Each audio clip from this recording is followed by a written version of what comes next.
ঢাকার আকাশে চলে আসছে নতুন রাডার সিস্টেম। আর বর্তমানে এই বাংলাদেশের আকাশ নিরাপদ।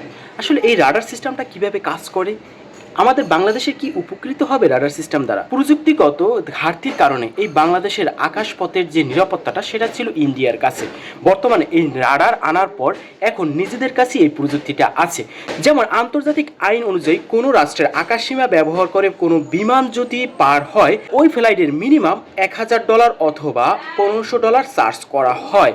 আর মূলত আকাশ সীমাটা যখন ইন্ডিয়ার কাছে ছিল, যখন এই চার্জটা করা হইতো তখন ইন্ডিয়াকেও $500 দেওয়া হইতো। প্রতিদিন বাংলাদেশের আকাশ সীমা দিয়ে 50টা বিমান পার হইলো, তাহলে কত টাকা ইন্ডিয়ার কাছে চলে যাইতো। নতুন এই রাডার সিস্টেমটা নিয়ে আসার কারণে আকাশ সীমা দিয়ে কোন বিমান যাইতে আছে এবং কোন ফ্লাইট যাইতে আছে, এছাড়াও রিয়েল টাইমে যে কোনো ফ্লাইটের সাথে যুক্ত হয়ে বাংলাদেশ বর্তমানে নিজেদের সমস্যা নিজেরাই সমাধান করতে পারবে। এছাড়াও বর্তমানে আকাশ সীমায় কোনো যুদ্ধ বিমান আছে কিনা এবং ইন্ডিয়ান কোনো দুষ্কৃতী আছে কিনা, টু জেড বর্তমানে বাংলাদেশি পর্যবেক্ষণ করতে পারবে। বর্তমানে বাংলাদেশ ধীরে ধীরে উন্নত হইতে আছে।